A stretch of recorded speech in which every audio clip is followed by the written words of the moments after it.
یسوع ناصری کے خوبصورت اور سچے نام میں آپ سب کے لیے صلح و سلامتی ہے۔ میں ہوں شگفتہ نسرین اور پروگرام ہے کیتھولک بنیادی مسیحی تعلیم میں مکاشفہ کی کتاب کی تشریح و تفسیر۔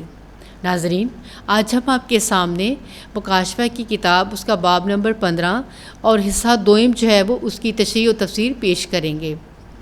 اس تشریح و تفسیر میں ہماری مدد و رہنمائی فراہم کرتے ہیں مبشر انجیل صابر سیمل صاحب۔ بابا جی، آپ کو کیتھولک ٹی وی کے اسٹوڈیو میں خوش آمدید کہا جاتا ہے۔ شکریہ ناظرین۔ ہم حصہ دوم میں جو ہے، جیسے ہم نے پہلے حصہ میں دیکھا تھا کہ کس طرح سے خداوند یسوع مسیح کے گواہ جو ہیں وہ پاک ہو کر اس جلالی زندگی کو پاتے ہیں، جلال میں آ کر خدا کی تعریف کرتے ہیں، ستائش کرتے ہیں۔ اس حصہ میں ہم دیکھیں گے کہ خیمہ شہادت کی ہیکل جو ہے وہ کھل جاتی ہے، اور خیمہ شہادت کیا ہے اس کے بارے میں ہم اس حصہ میں سیکھیں گے۔ تو آئیں ہم جلدی سے اس کو شروع کرتے ہیں۔ میڈم جی ہم سب کے لیے پڑھیں گی مکاشفہ کی کتاب باب نمبر 15 اور اس کی 5ویں آیت۔ اور بعد اس کے میں نے نظر کی تو کیا دیکھتا ہوں کہ خیمہ شہادت کی ہیکل آسمان پر کھل گئی، اور وہ 7 فرشتے ان 7 آفتوں کو لیے ہوئے آبدار درخشاں سوتی لباس پہنے ہوئے اور سنہری سینہ بند سینوں پر باندھے ہوئے ہیکل سے نکل آئے۔ ہاں، تو ہم دیکھتے ہیں کہ اور بعد اس کے میں نے نظر کی تو کیا دیکھتا ہوں، خیمہ شہادت کی ہیکل آسمان پر کھل گئی۔ جو آسمانی عبادت گاہ ہے وہ کھل گئی۔ اس آسمانی جو عبادت گاہ ہے وہ عیاں ہو گئی، وہ درخشاں ہو گئی۔ خیمہ شہادت وہ تھا جہاں حضرت موسیٰ عبادت کرتا تھا اور صحن میں پیچھے لوگ ہوتے تھے۔ خیمہ شہادت میں حضرت موسیٰ جاتے تھے، خدا سے باتیں کرتے تھے اور لوگ پیچھے کھڑے دیکھتے تھے۔ خیمہ اجتماع میں لوگ جو ہیں وہ موجود ہوتے تھے، یعنی آسمانی قدس الاقداس کھل گیا، پاک ترین مقام کھل گیا۔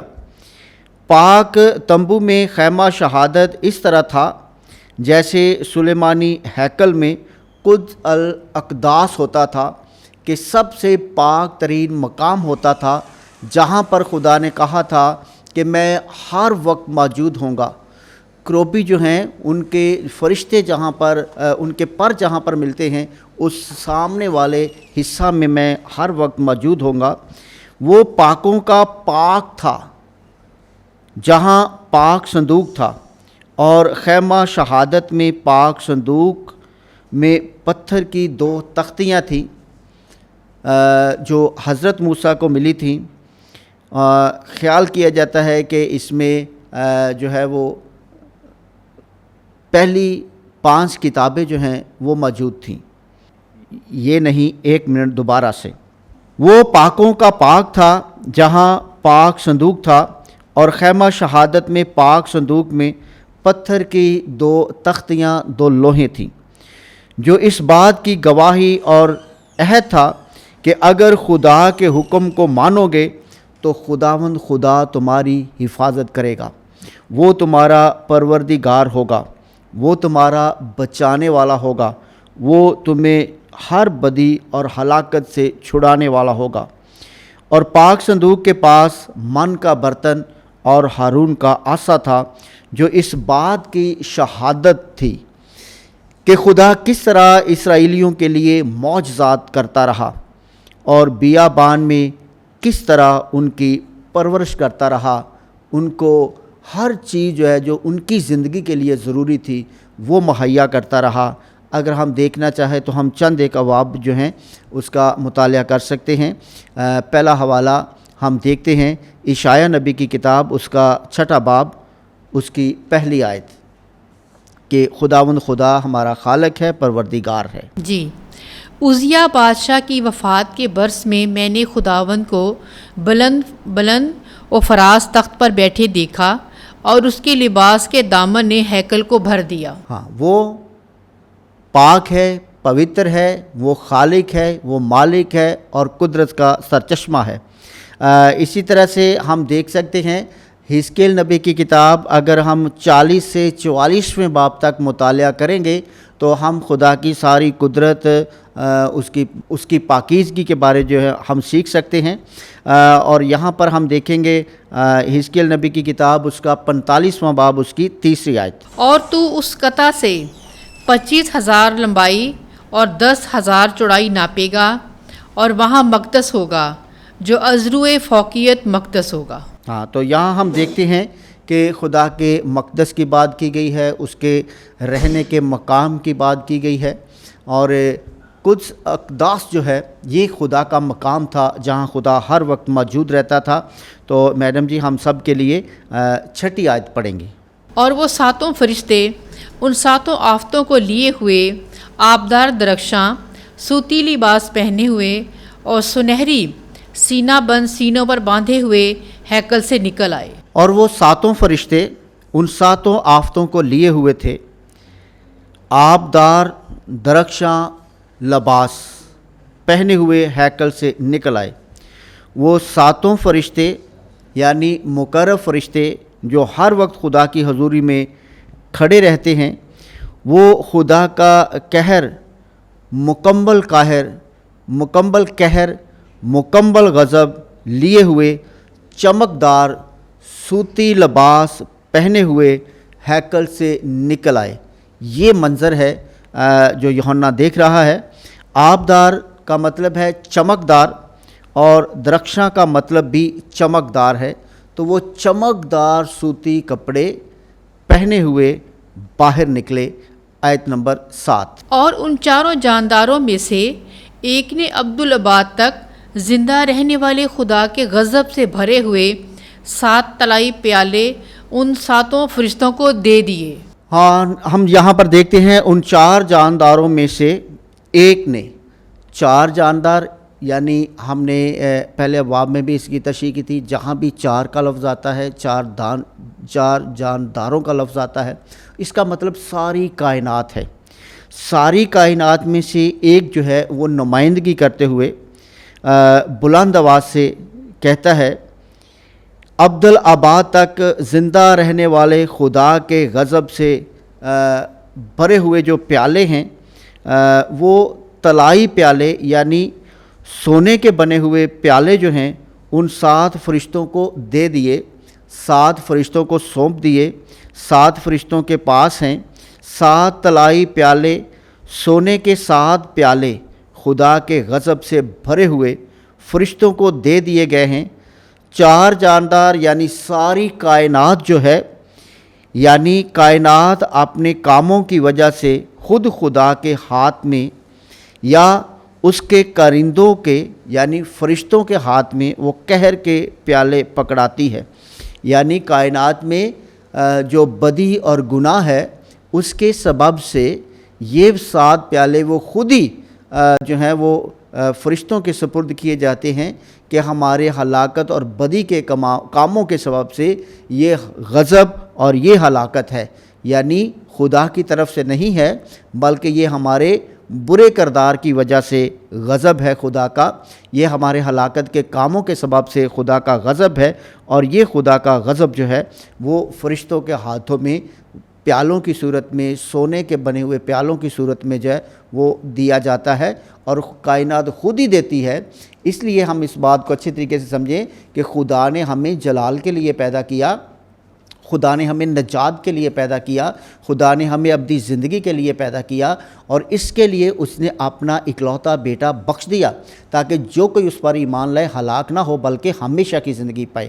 تو یہ ہے ایمان کے سبب سے، اس بیٹے کی قربانی کے سبب سے ہم جو ہیں وہ نجات کے وارث بنتے ہیں، اور اس نجات کو قائم رکھنا بائبل مقدس کی تعلیم ہے کہ یہ نجات جو تمہیں ملی ہے اس کو تم نے قائم رکھنا ہے۔ یعنی اب تمہاری زندگی کا مقصد جو تم پاک کیے گئے ہو، ایک ہی مقصد ہے کہ اس جہان میں تم جو بھی کرتے ہو یہ جان کر کرو کہ تم اپنے ان کاموں کے سبب سے خدا کے نام کو جلال دیتے ہو۔ لیکن جب ہم ایسے کام کرتے ہیں جو روح کو رنجیدہ کر دیتے ہیں تو یہ بدی اور ہلاکت کے کام ہیں۔ ان کاموں کے سبب سے ہم ہلاکت میں جاتے ہیں، ان کاموں کے سبب سے خدا کا غضب ہم پر آتا ہے، ان کاموں کے سبب سے انسانی زندگی پر خدا کا غضب بھڑکتا ہے۔ لیکن خدا جو ہے یہ خدا کا غضب خدا کی کیا کہتے ہیں کہ خدا کی طرف سے نہیں ہے، بلکہ نتیجہ ہماری زندگی ہی ہے۔ اس غضب کو لانے کا سبب ہماری زندگی ہے، اس غضب کو لانے کا سبب ہمارا کام ہے، ہمارا کردار ہے، ہمارے اعمال ہیں اور ہماری زندگی کے رویے ہیں۔ اس لیے خدا اپنے روح کے سبب سے ہماری تربیت کرتا ہے۔ کیونکہ وہ بچانا چاہتا ہے کہ ہم ہلاکت کے فرزند نہیں ہیں بلکہ ہم خدا کے فرزند ہیں۔ اور چاہیے کہ یہ کتاب جو ہے یہ خصوصی طور پر ایمان کی تجدید کی کتاب ہے، اپنے آپ پر غور و خوض کرنے کی کتاب ہے، اپنی زندگی پر اپنے رویوں پر دھیان و گیان کرنے کی کتاب ہے۔ تو اس لیے خدا ہمیں برکت دے کہ ہم اس کو اچھے طریقے سے سمجھیں، تاکہ جو بڑے فخر کے ساتھ خدا کہتا ہے کہ تم نے نہیں بلکہ میں نے تم کو چن لیا ہے، اس چناؤ کی روح کو محسوس کر کے ہم اس دنیا میں خدا کی بادشاہی کو قائم کریں۔ تو میڈم جی ہم سب کے لیے 8ویں آیت۔ اور ہیکل خدا کے جلال اور اس کی قدرت کے سبب سے دھوئیں سے بھر گئی، اور جب تک ان 7 فرشتوں کی 7 آفتیں ختم نہ ہو چکیں کوئی اس ہیکل میں داخل نہ ہو سکا۔ یہاں ہم دیکھتے ہیں کہ اور ہیکل خدا کے جلال اور اس کی قدرت کے سبب سے دھوئیں سے بھر گئی، اور جب تک ان 7 فرشتوں کی 7 آفتیں ختم نہ ہو چکیں کوئی اس ہیکل میں داخل نہ ہو سکا۔ اگر ہم یہ سارا ماحول دیکھنا چاہتے ہیں تو ہم دیکھ سکتے ہیں، ملاحظہ ہو اشعیاء نبی کی کتاب اس کا 6 باب اس کی 4 آیت۔ اور پکارنے کی آواز سے دہلیز کی بنیادیں ہل گئیں اور گھر دھوئیں سے بھر گیا۔ ہم دیکھ سکتے ہیں ملوک کی پہلی کتاب اس کا 8واں باب 10 اور 11ویں آیت۔ اور ایسا ہوا کہ جب کاہن مقدس سے باہر نکلے تو بادل نے خداوند کے گھر کو بھر دیا، اور بادل کے سبب سے کاہنوں کو طاقت نہ ہوئی کہ خدمت کرنے کے لیے کھڑے ہوں، کیونکہ خداوند کے جلال نے خداوند کے گھر کو بھر دیا۔ ہاں، تو ہم دیکھتے ہیں کہ خدا کا جلال جب انصاف کے لیے ظاہر ہوا، یعنی کائنات کے کاموں کا اجر دینے کے لیے، بدلہ دینے کے لیے خدا کا جلال ظاہر ہوا، تو خدا کی قدرت اور جلال کے دھوئیں سے ہیکل بھر گئی۔ جیسے سلیمان کے وقت دھوئیں سے ہیکل بھر گئی تھی، یہاں بھی یہی منظر جو ہے وہ دکھایا گیا ہے۔ اس لیے ان میں سے جنہوں نے خدا کو نہیں مانا تھا، ان میں سے دھوئیں کے سبب سے کوئی بھی ہیکل میں داخل نہ ہو سکا، یعنی خدا کے جلال اور قدرت کے غضب نے ان کو ہیکل میں داخل ہونے نہیں دیا۔ وہ خدا کے جلال میں داخل نہیں ہو سکتے، وہ خدا کی موجودگی میں داخل نہیں ہو سکتے، بلکہ وہ عذاب میں ڈالے جائیں گے۔ تو اس لیے ہم دیکھتے ہیں کہ یہ بار بار کتاب جو ہے اشارہ کرتی ہے، انسان کو دعوت دیتی ہے اپنی ذات میں اتر کر اپنے آپ کی زندگی کی ایک بار جانچ کرنا، کہ انسان اپنی ذات میں اترے، خود شناسی جو ہے اس کی طرف اپنا دھیان کرے، خود کو پہچان لے۔ اور کہتے ہیں کہ خود شناسی جو ہے اصل میں یہی خدا شناسی ہے۔ جس نے اپنی ذات کو پہچان لیا اور پا لیا، اس نے خدا کو پا لیا، کیونکہ خدا نے ہماری ذات اپنی ذات میں قبول کی، کیونکہ کلمہ متجسد ہوا اور ہم نے خدا کے جاہ و جلال کو دیکھا یسوع مسیح کی صورت میں، جو ہمارا نجات دہندہ ہے۔ وہ ہمارے لیے قربان ہوا، وہ ہمارے لیے قبر میں اترا، وہ ہمارے لیے مردوں میں سے جی اٹھا، وہ آسمان پر اٹھایا گیا، اور اسی کے آسمان کے اٹھائے جانے کے 40 دن بعد ہم نے خدا کو پا لیا، روح کے سبب سے ہم نے پا لیا۔ وہ آج بھی ہماری زندگی میں ہے اور ہمیں دعوت دیتا ہے کہ ہم اس خدا کو پہچان لیں جو ہماری زندگی میں ہے۔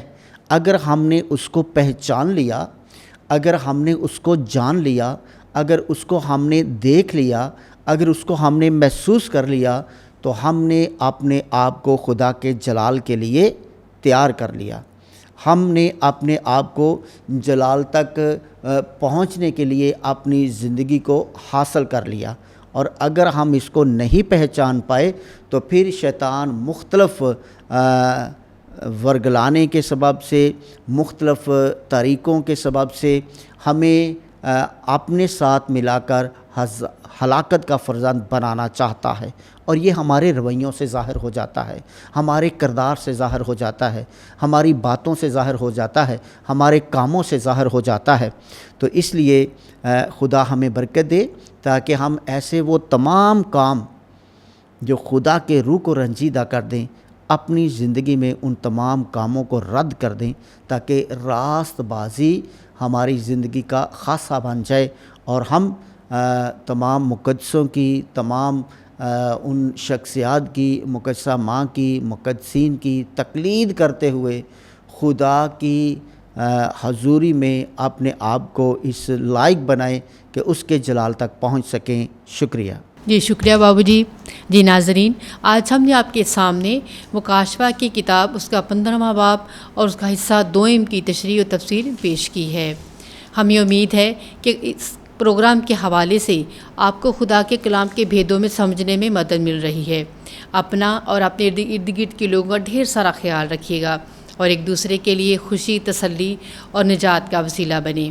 اور اب آخر میں ہمارے چینل کو سبسکرائب کیجئے، پروگرام کو لائک اور شیئر ضرور کیجئے۔